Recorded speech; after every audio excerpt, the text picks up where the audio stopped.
Venimos. Are you ready? I was born ready. Obviously, you're a little, aggravated by the line of questioning regarding Canelo. I don't want to touch this, dirty, so bad, I don't want to touch his name. I'm working on feeling the art of humbleness.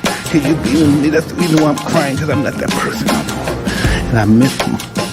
But sometimes I feel like a bitch. I don't want that person to come out, because when he comes out, hell is coming with him. And it's not funny at all. It must sound cool, like I'm a tough guy. It's just I hate that I'm scared. It would be awesome to, be being a great war, maybe with a Mexican. Let's go! Way pop!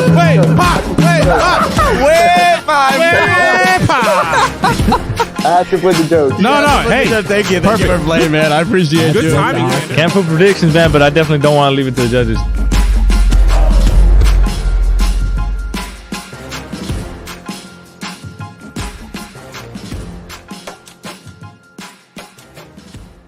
Óyeme, saludo. Hello to everyone. We are Long Live Boxing EnVivo podcast. Como siempre, aquí Manny Marrero. Shonel Gringo Hicks. And our boy Hopper couldn't make it today.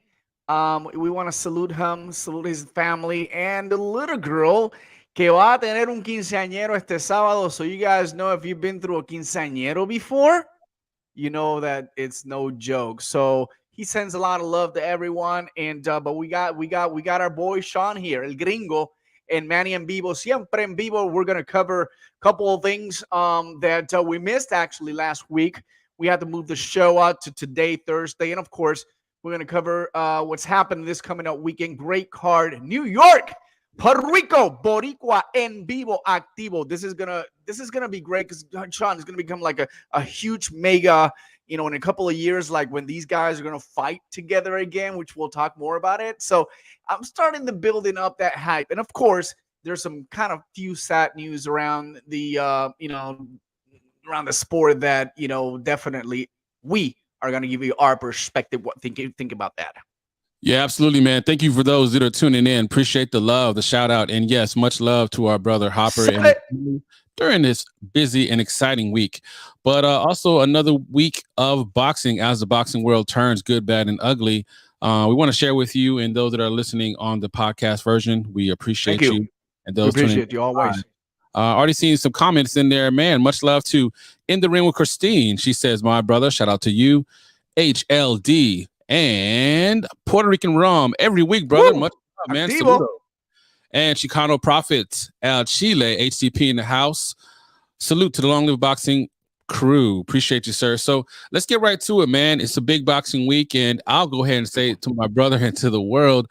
I've been kind of down since the last performance of Edgar Berlanga, but I am excited about seeing his performance.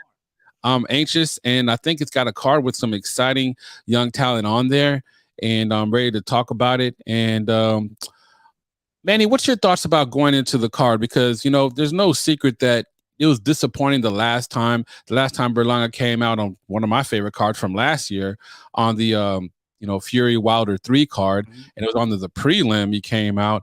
That shows how big and stacked that card was. But when he came out, he actually took more damage than usual.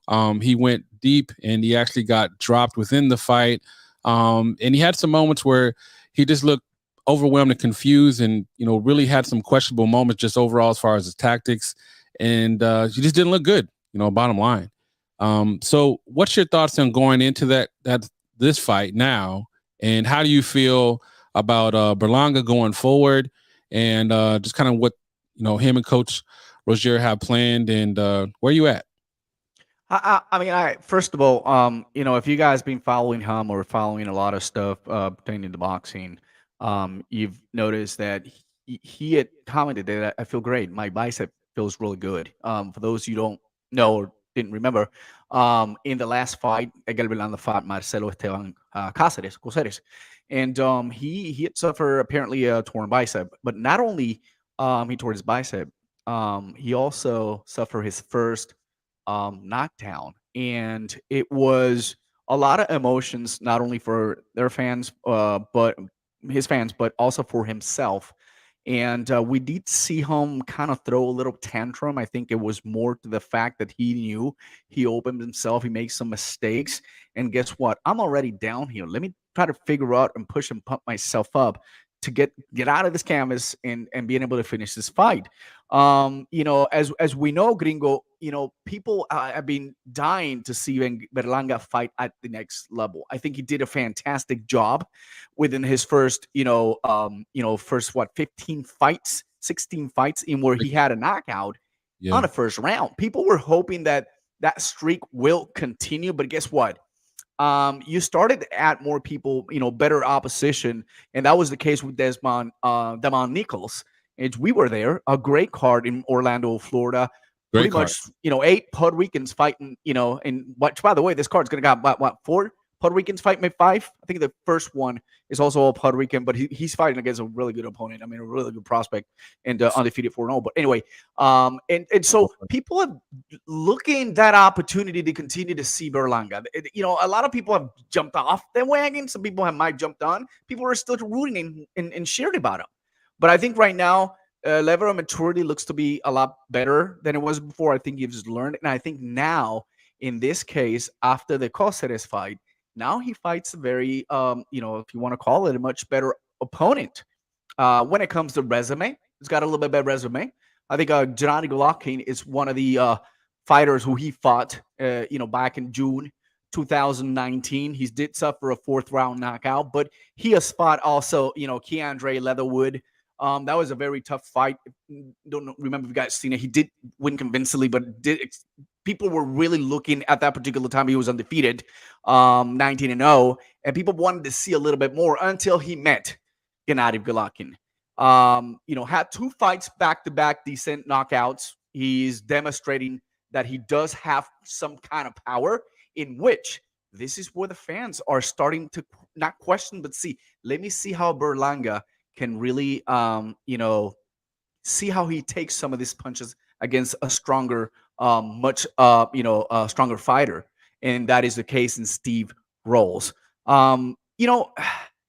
It's very difficult right now. I think right now, as you mentioned, the coach and training team are really focused in developing him. And this is a time. This is a time that I believe he's actually going to show us more than just a power puncher. I think he needs to show us, if no guy comes out, that's great. But I think he really needs to show the boxing skills and be able to maintain that same rhythm all the way to the 10th round. So this is a problem that people are asking themselves. Is he gassing out in the 7th round? Is it enough? Does he have that stamina, that endurance?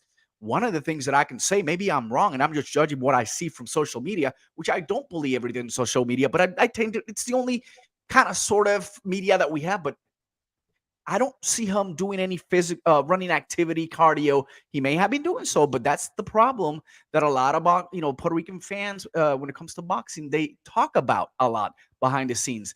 Puerto Rican boxers forget about the number one thing, and one of the most important things. You got to run. You got to grind it in a road. You got to get that stamina.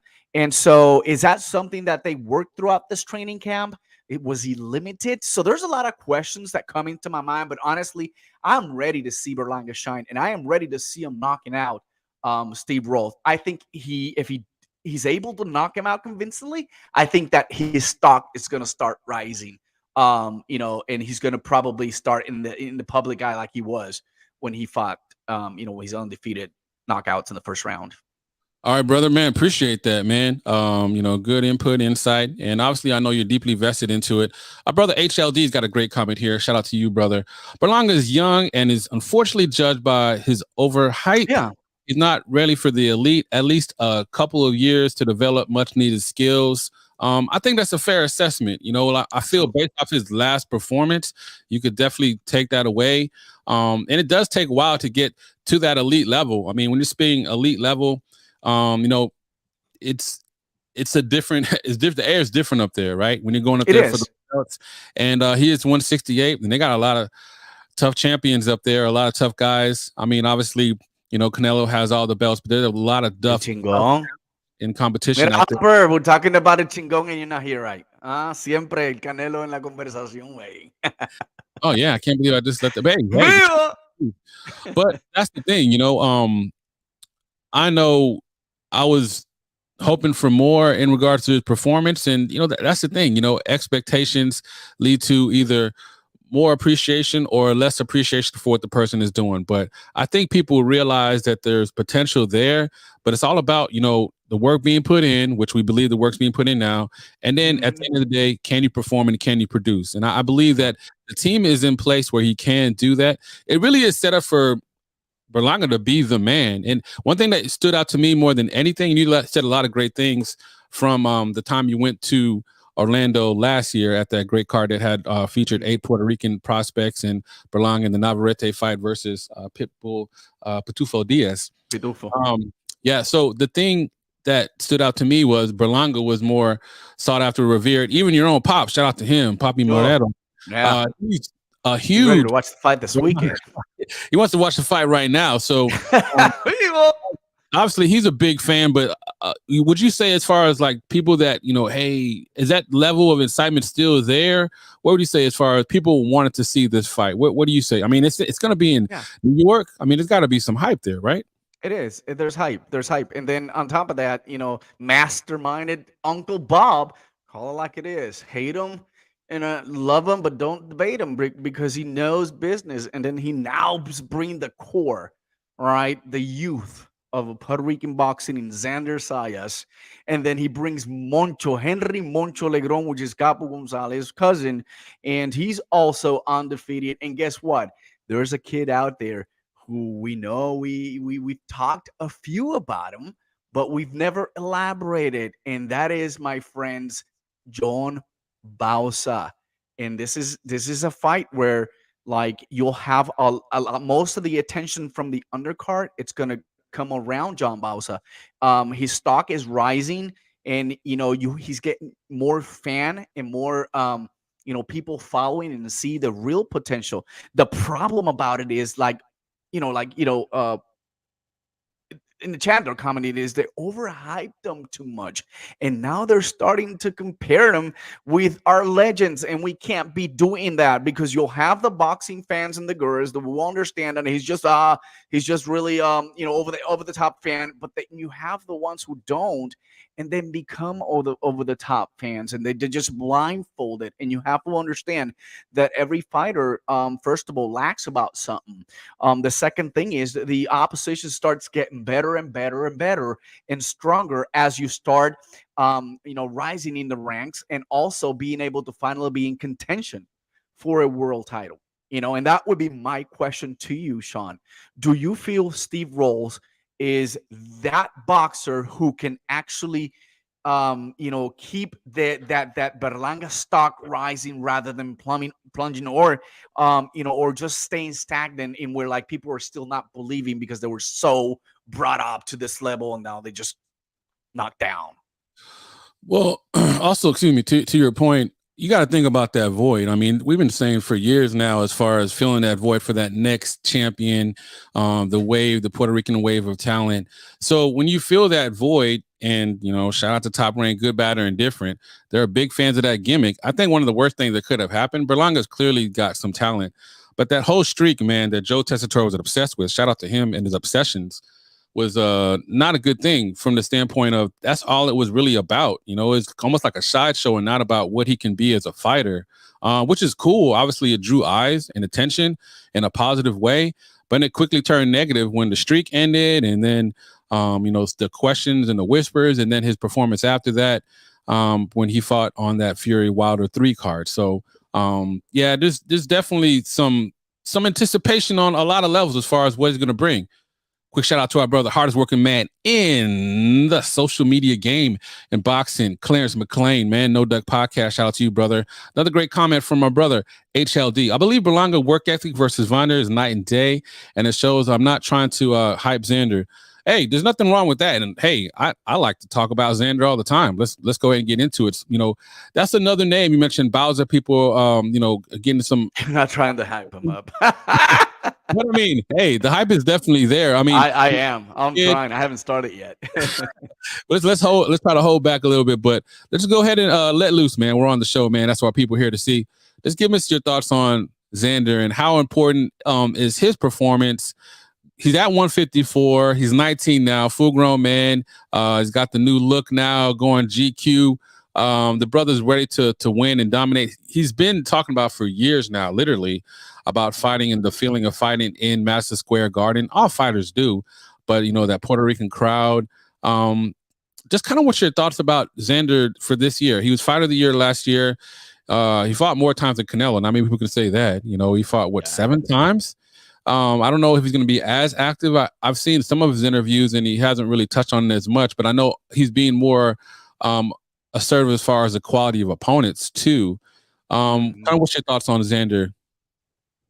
I mean, Xander, this is going to be the fourth fight at the 150, you know, at the middleweights. So, you know, this is a very good test, and I think every fight that he has had for the past, you know, I mean, they've been with boxers that their records have been less than. As a matter of fact, in the entire, when you look at the entire resume, the fighter with the less wins has been 5, right? So he has been able to fight good, you know, kind of medium level prospects also as well, trying to work it out in the sport.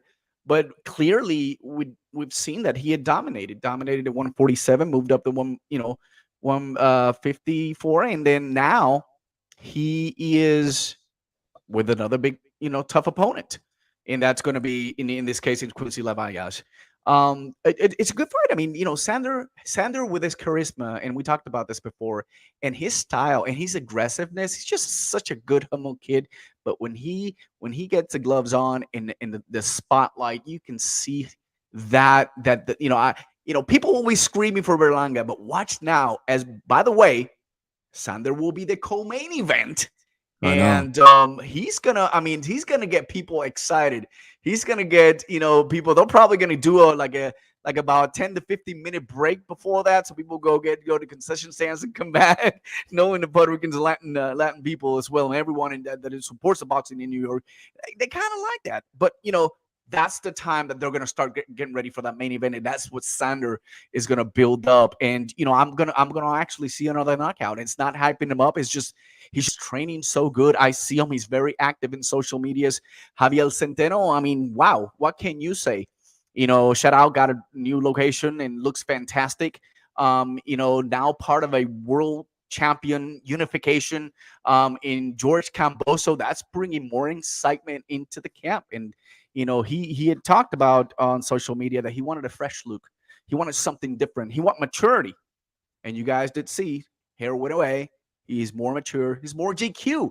That's the profile he is actually going to continue to build up as he become a world champion. We love that. That's what we call people's champion. So I just wish like things go 100% his way. He can focus and he can continue to shine. And there will be no doubt that Sander Sages will be the winner of that fight. No doubt about it, brother. And another great comment from our brother HLD, man. Keep him coming, brother. Just want to help maintain Xander grounded and not get caught up with the hype. But he's my favorite prospect. Yeah, absolutely, man. And that's the thing. I know that him and Coach Centeno and the team there, you know, Papi Orlando and team, they wanted to campaign in 154. And I got to be honest, man. I don't know about you, Manny. I don't know about you, HLD, or those listening, but that kind of concerned me from the standpoint of, but you got to fight somewhere, right? So I was thinking he'd be, you know, because he's young, he's 19. He said he's making the weight easy. Got the great team with perfecting athletes. So I was surprised he could win 154. But I know he said to our man Cano Loco that he wants to be campaigning there. So and he said to us as well, like he's going there to campaign.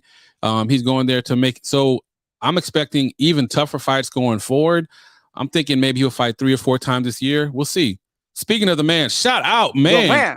Of course, also known as the Source, man. That brother's making it happen, man. That's a good assessment. I mean, it's not, you know, I think right now, couple things. Number one, I like the fact he's getting involved in the sport outside training. All right, we're seeing them on the spotlight. You know, he was at Fresno, California, watching the fight. supporting heavily el Cidreño Sniper, Jose Sniper Pedraza. And, he was out there carrying the flag and being involved. And also, as well, I forgot, man, I apologize. I don't remember Ringo, but also someone else fought earlier that is good friends with them in the early fights. I forgot the name of him, but he was also. Yeah, the guy in his Oh camp. my goodness! Look at that. But if you know it, Cano, just shout it out there. I just went blank right now. But this is what we want to see. These youngsters participate, not get too much over the head.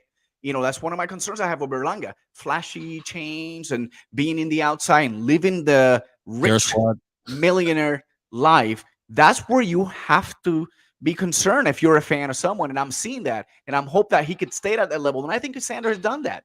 I mean, the kid's set. The kid's set. And he is actually being humble. He's getting some kind of he's also getting some endorsements and sponsors that he's dressing well and he's looking like a GQ talented handsome kid. So I like that. I like that he's exposed out there. I like that he can keep campaigning himself at the 154-pound, which is what the team decided to do. Yeah, and it's the best move for his career. They would know better than we would. And he's a tall kid. He's only going to get bigger, stronger. I got a great comment here from our man, Canelo Local Sports. Let's get into it. If Berlanga goes into the next fight the way I believe he will, then he'll show folks that his boxing skills. Now, shout out to our brother Canelo Local Sports, man. Not just saying it because he's one of my favorite people on YouTube, but he's been saying for years, as my brother Manny would say, he's been bullish in saying that Berlanga can box. Berlanga can box. Like, it's embedded in my head. I need to get it tattooed, right? But I believe it, and he knows, he's seeing these fighters. He knows the people that train and work and that spar with these fighters. And, look at the amateur career that he's had, and the power just kind of came, as he got older. It kind of developed. It was like a late developing because he was boxing people to get the success he had. And then he can't help that he's hurting people early in the fights when he was having that streak. So, power is a great equalizer, but having the ability to box is what got him to where the point he is. It's just something that kind of came about. So no, and he's got a lot of amateur fights, and we talked about this also in the show. And we totally agree with Canelo Loco in the statement I said earlier. People are wanting to see his boxing skills, and I think it's important. And would we be able to showcase that with Steve Rolls, Sean? I think so, man. I'm expecting like an early stoppage, man. Honestly, I think he's going to overwhelm early first 2 rounds. And then, next thing he's just going to wear him down and hit him with a body shot and put it away. I'm expecting like a 3rd round stoppage. I think he's just going to be too much. And the energy is going to be like next level. Yeah. Man. And I don't think that onslaught that Roll is going to be, he's going to get rolled on. That's my thought. So HLD, another comment, man. Thank you, brother. Team Xander made the best move for him to go 154. He's a huge kid. Don't need for him to suffer like we saw Ortiz. Man, great segue there. Yeah. That's a great point. HLD got another comment from my brother HCP in the house. Berlanga is going to roll rolls this Saturday. I agree, man. I like my roll with butter. Well, it can be good. I think, yeah. Another quick comment here from Canelo Local Sports. That's the plan. He learned a lot from his last 2 fights. And yeah, I totally agree. And that's kind of where we're at with that. So it's going to be a fun card. It's going to be one I'm going to definitely be tuned into. And like this thing, guys, it's not just the main event and not just looking for Xander, man. Bowser's going to be on that. Henry LeBron, Moncho LeBron. He's very exciting, so he's got a lot of great intangibles and he's one of those up and coming guys. He missed it because of COVID. The last, and he couldn't be there. I know. The one with Navarrete and Putufo Diaz.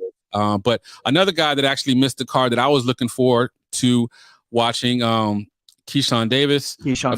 I know. Yeah. Unfortunately, he missed it because that's would have taken the card to another level. But hey, guys, trust me, you don't want to miss it. It's going to be a good one, and you won't be disappointed. But speaking of disappointment, hey, that's kind of like we don't want to. Oh, last things you want to last comments before we go into the next topic. Yeah, no, I agree. Hey, you're right. You're right, Canelo Loco. He is really, really super underrated. And Canelo Loco is talking about nada más y nada menos que Henry Moncho LeBron. He's fighting a very tough opponent in Jose Ruiz.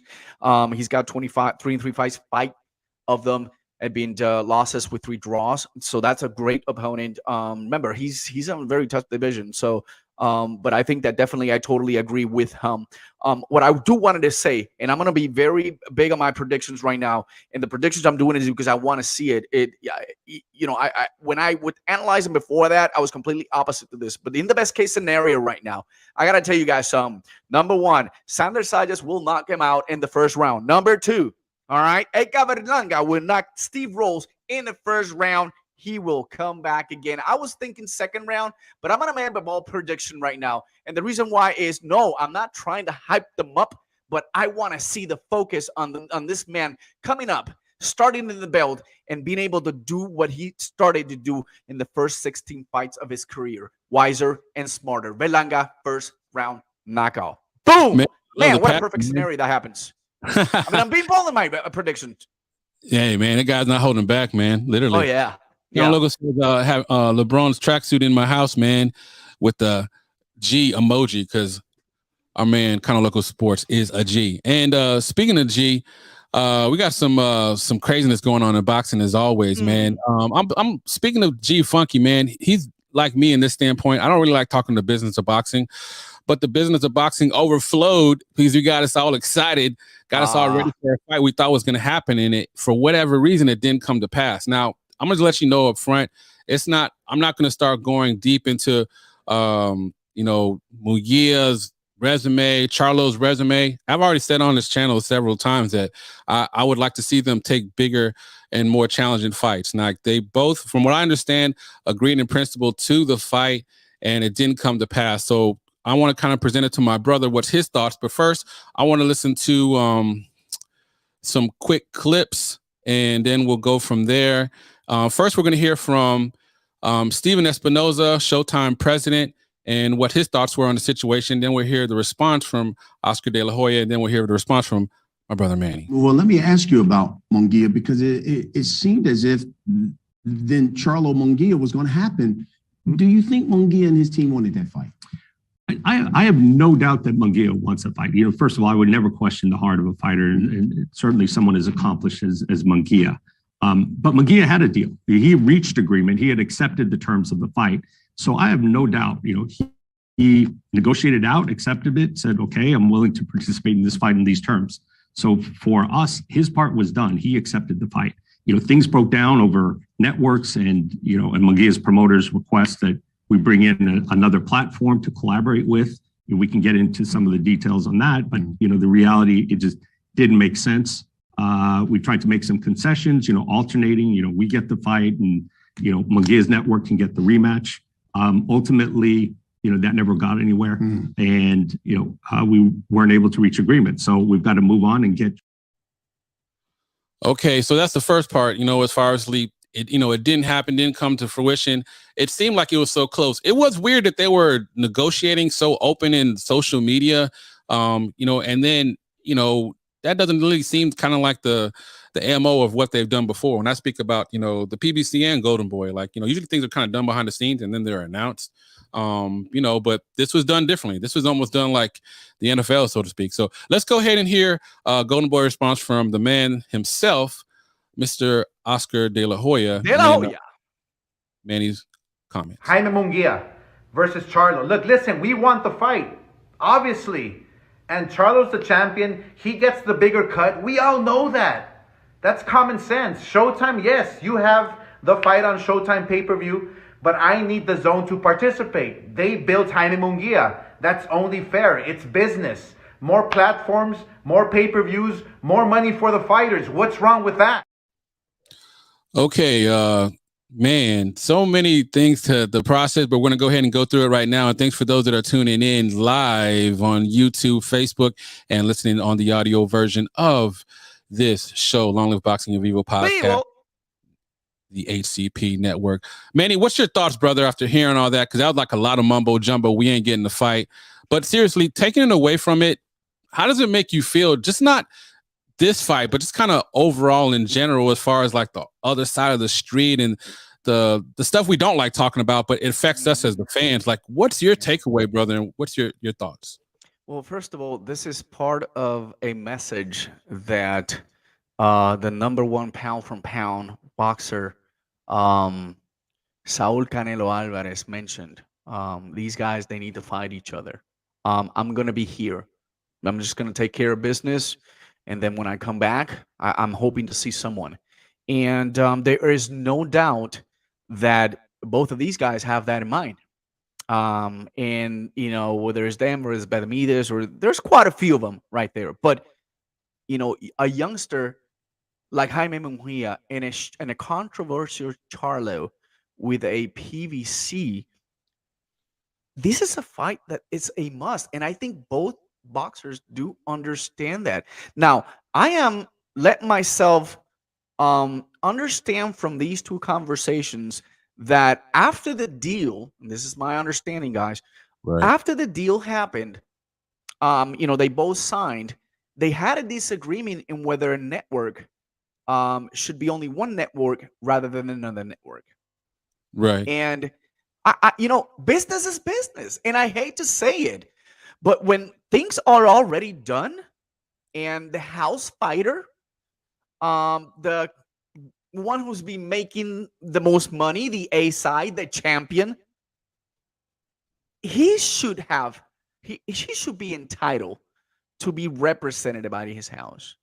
And I am good with Showtime on this. And trust me, it's difficult to say, okay, I can compete with someone else in different levels, but if I right now leave myself to be able to partner and do some other things, because things are not happening with Showtime and PBC more than it's happening with the Zone, I think they feel the fact that they could, even partnering with them, they can lose a lot in the future.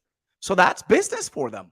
And I think that we all know, with the exception of Bob lets his fighters fight anywhere, he'll earn the percentage, which is right. But as we know, PBC and Showtime, what they have together, along with Fox, they feel the right that this fight should be completely in-house. We shouldn't be sharing with anyone. However, if I am a boxing fan, or I'm a DAZN also fan, I'll be like, man, they're going to force me to pay over there. I already paid the Zone. And I don't think that is fair. But to De La Hoya's point, he also has a point. The Zone built Mcgee. The Zone gave Mcgee the biggest opportunity, the biggest exposure. So this battle between the back and forth, the people who's getting affected are, number one, the fans, because we want to see this fight, and of course the boxer. And that's weird to talk about it, Sean, because typically the fights are not being made because the boxers are the ones who want to pull the most for themselves. I'm the A, I'm the B, I want to be B, I want to be the A, I want 50-40, and you said I'm 60-40, no, I want 50-50. So I'm over the fence on this one, but right now, if we really might want to make this fight happen, then De La Hoya, I think you really need to, earn right now the right and follow the champion, because you even said it. You said it. I get it. He's the champion. I get it. He's the guy who'll be making the most money. You were there too, weren't you? So if you want to really make this fight happen, I understand where you're coming from, but you got to let the champion and their team and the promotional house to be able to handle everything. That's my take on this. Yeah, definitely. I mean, it's extremely disappointing. I mean, from the fan perspective, Absolutely. Matt Coppinger, for all his good, bad, and different as far as coverage, I mean, he was all over this one, which I was enthralled with because I wanted this fight badly, man. Still do. Oh, yeah. So, this is talking about the purse bid, but as far as like the fight itself, it looked like the PBC agreed to give the Golden Boy the TV rights in Mexico and the UK. The Zone had the ability to purchase the other territories too, per the sources. So a lot of in and outs as far as like what's gonna go one side or the other.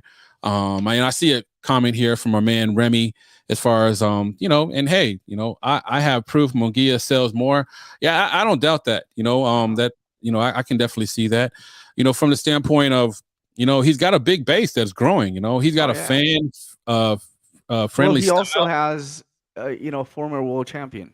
Yeah, he's got Eric Morales, who's going to be in Dallas. I mean, yeah. So that's all.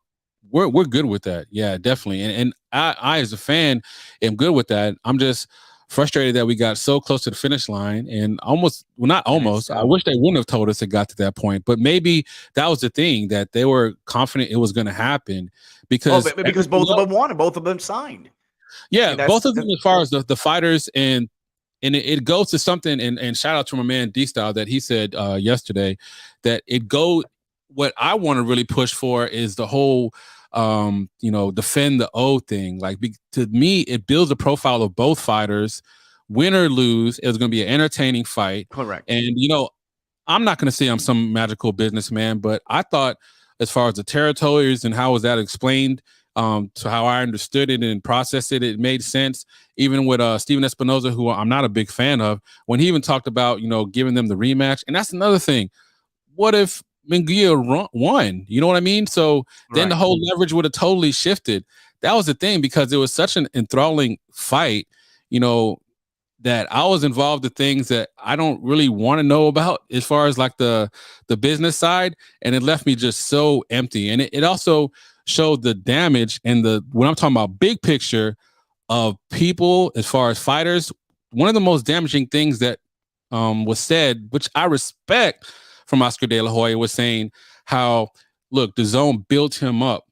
So by him being signed to not just a promotion, but that promotion being signed to a network, then we get screwed because he can't go somewhere else and be a part of a fight that makes everybody money. So it's just extremely disappointing, man. Disappointing for sure. It really is, and this is the part about the fans not understanding that, well, wait a minute, Manny, Sean, Hopper, everyone on the HCP network has talked in the past that, the fighters and the promoters and all that stuff, and now you're talking about, okay, because of the network, and we did see organizations being involved as well in stopping some of these fights or mandating some other challenger, number one challenger, to go for the title, which they're not giving the opportunity to see the fights that the fans want to see.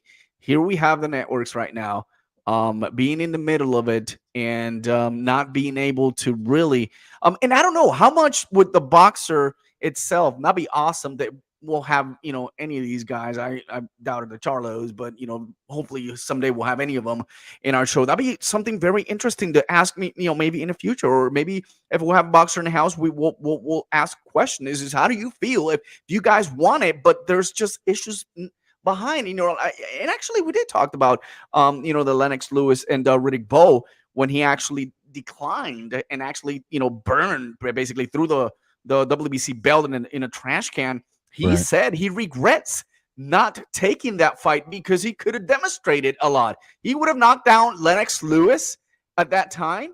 The money was going to be there. So I'll tell you what, De La Hoya, I mean, think about it. You let this happen, and I get your sentiment. I get where you're coming from, but you let this fight happen.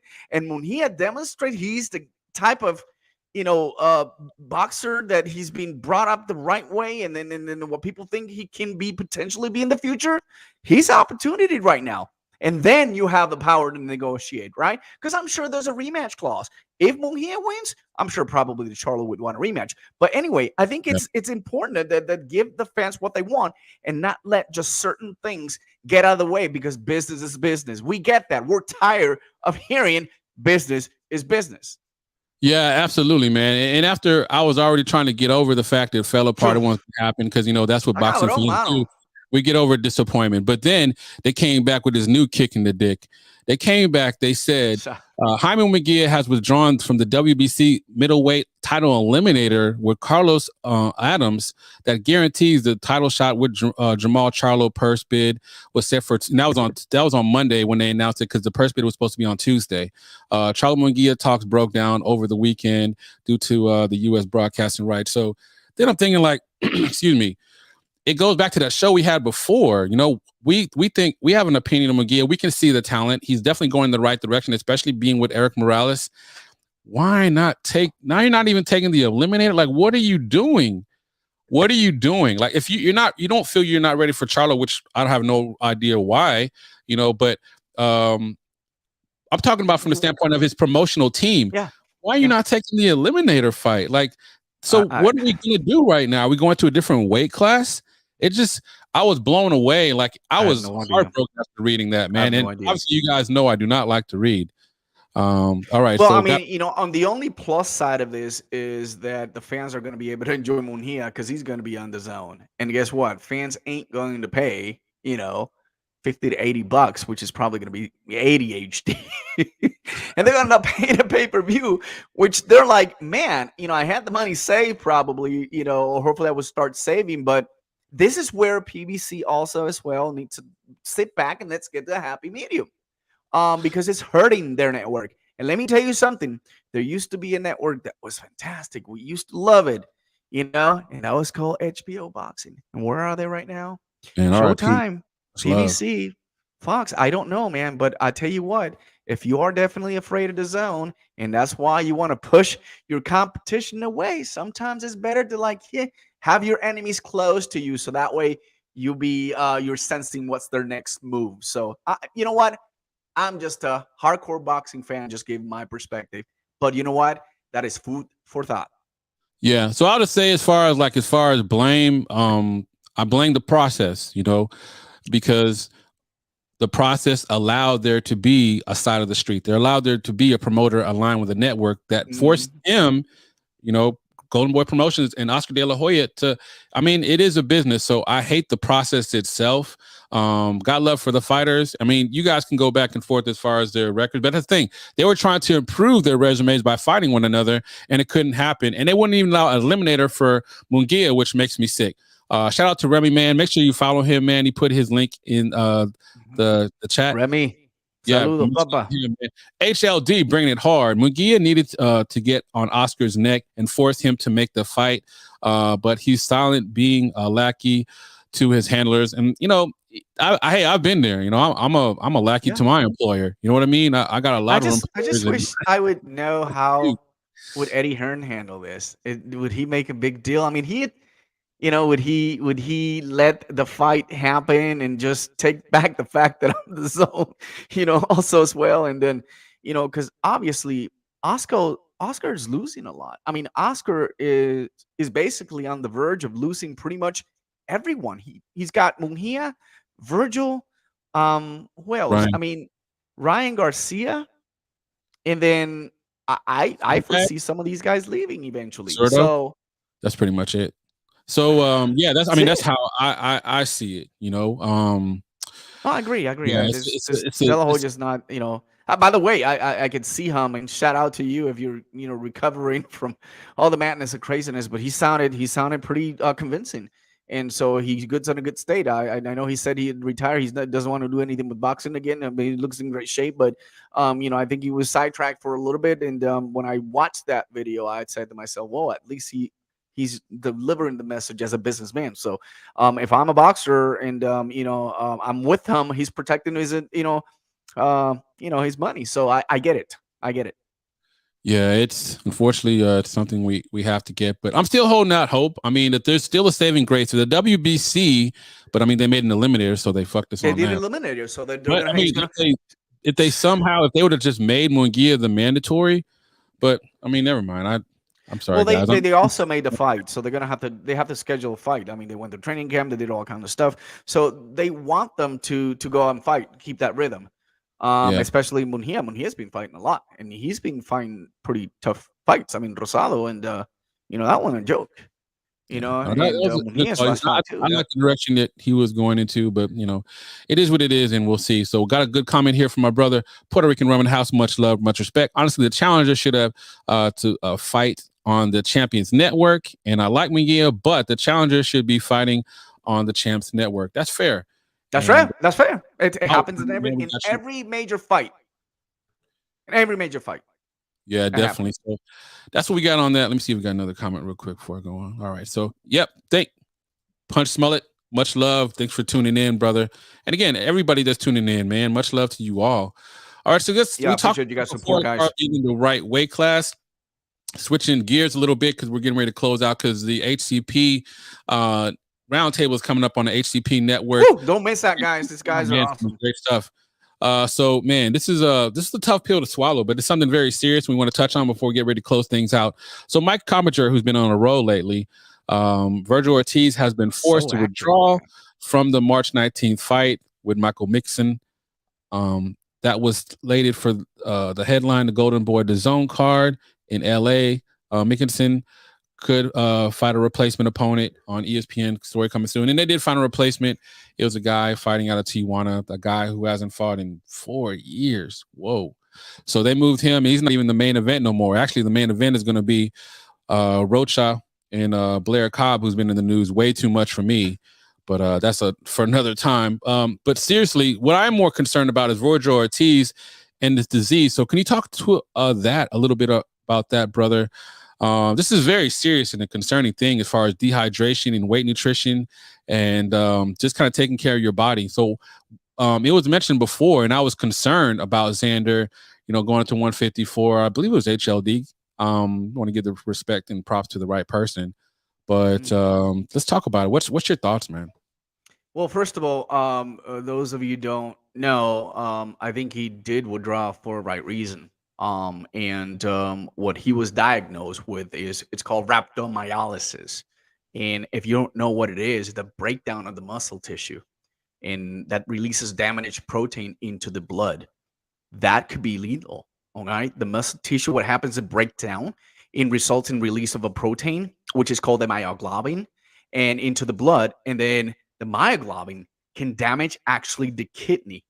And the symptoms that you get from, and actually abbreviation to the is rhabdo.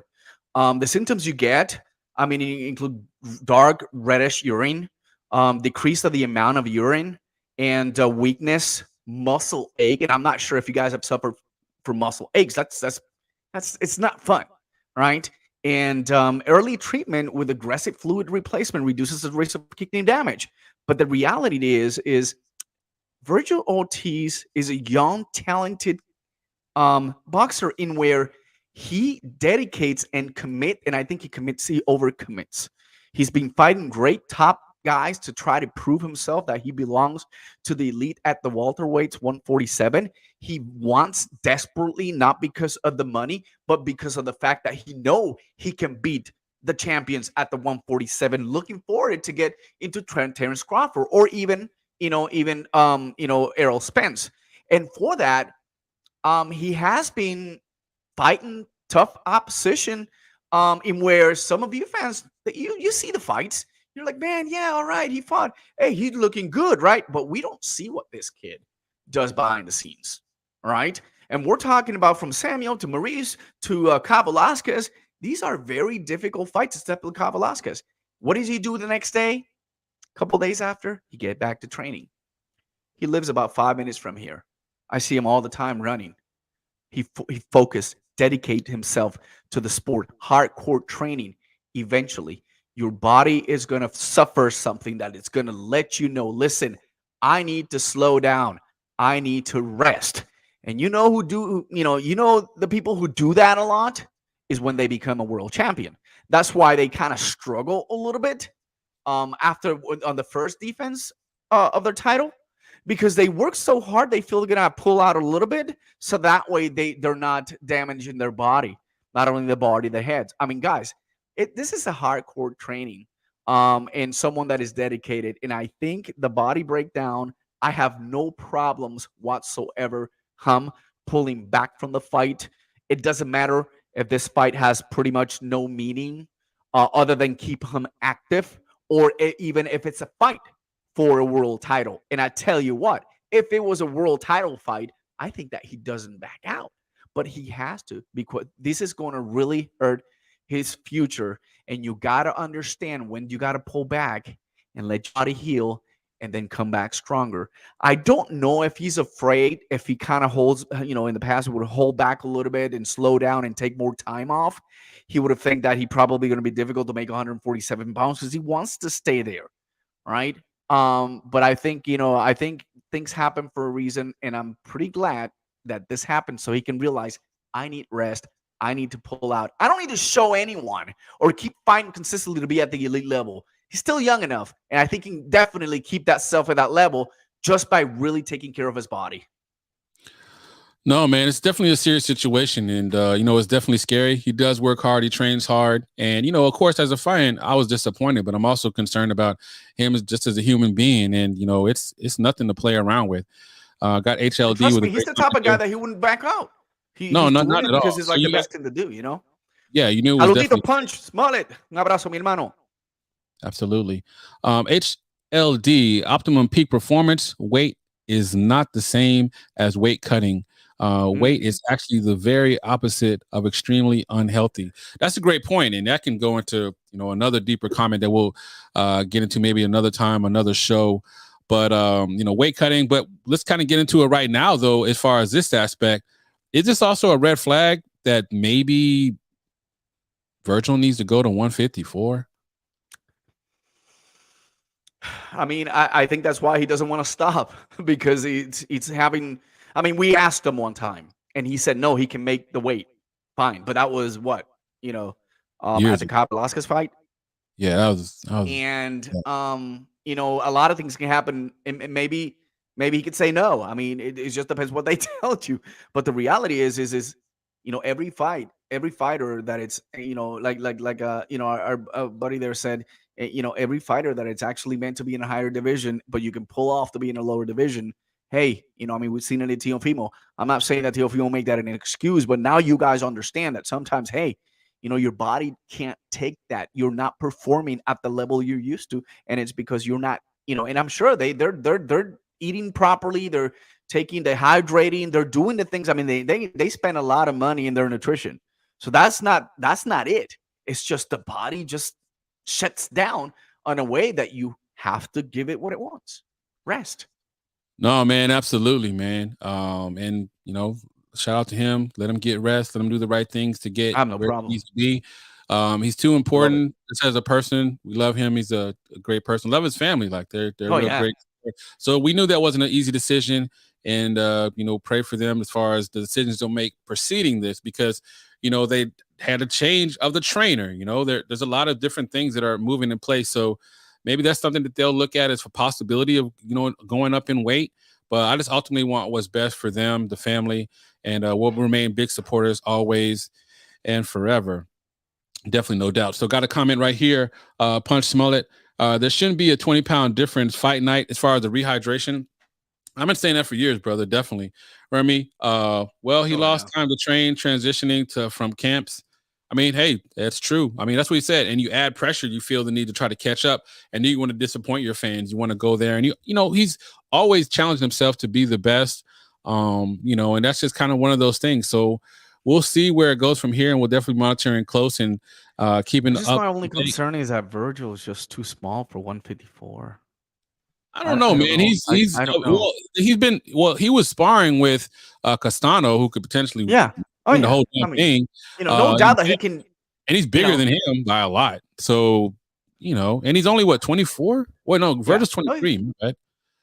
So yeah, that's the thing, man. Like, we'll see. I mean, because Virgil's 5'10 and a half, almost 5'11. Yeah. Pretty big kid. Well, he's 5'10. Okay.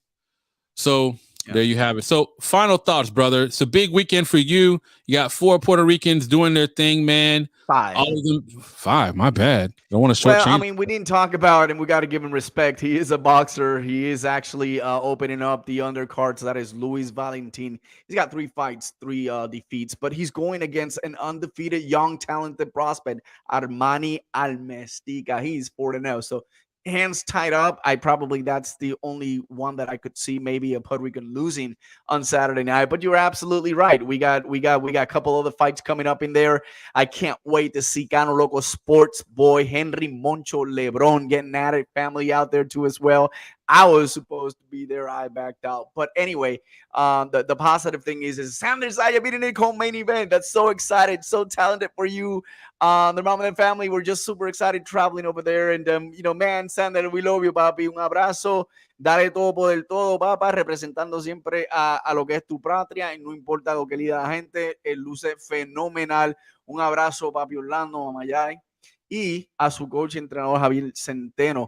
And of course, Berlanga, we want to be able to see what is he up to? How is he coming back after that devastating kind of shaky fight where he got dropped down, came back up, still finished okay, but now he's ready to get at it with a much better opponent in that.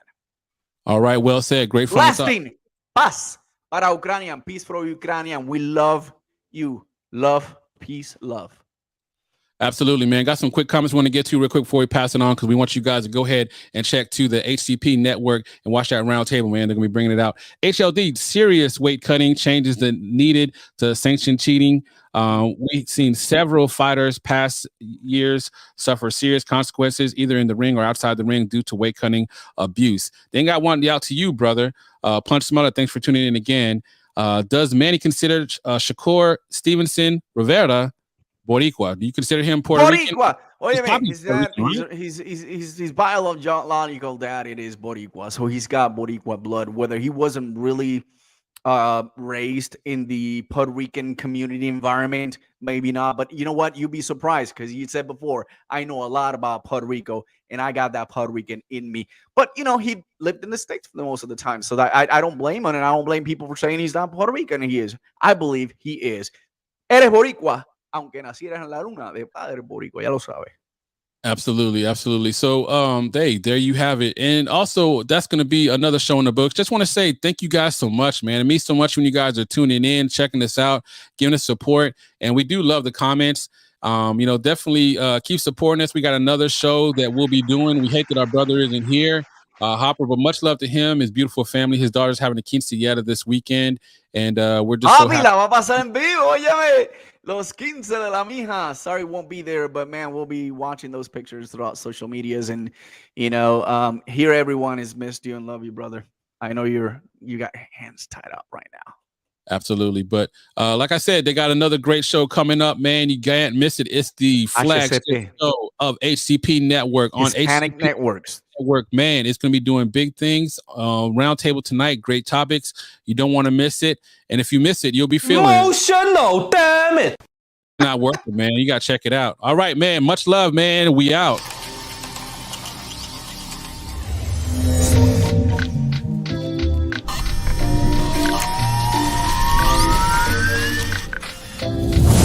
It's Maestro A. It's Kenny T. I'm back in New York City after a weekend in Las Vegas.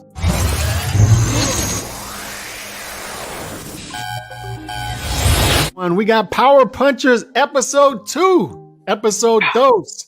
Hit that like button as you come in. Your boy Dave from the 408 coming to you all the way from my podcast studio in San Jose, Califas. You know what time it is. It's time for the shoot. Everyone, welcome to Al Chile. We got my partners in crime, Run PMC and Nopal, with us and visiting us for the first time.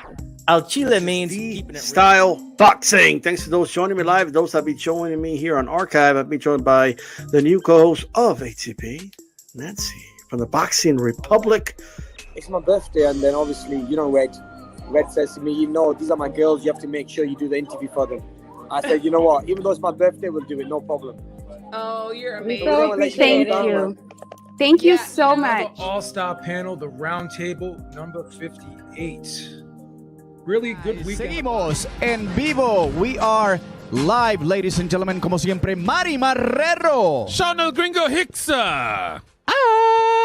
Hopper. Hey. Always breaking it down like it is, like it should. Welcome to the Ringside Reporters Show, where we talk about the latest boxing news. If it's related to boxing, we're going to talk about it right here. My name is Eric Lorta, and I'm here with my co-host, Joe Habib. Hispanic Cousin Network next.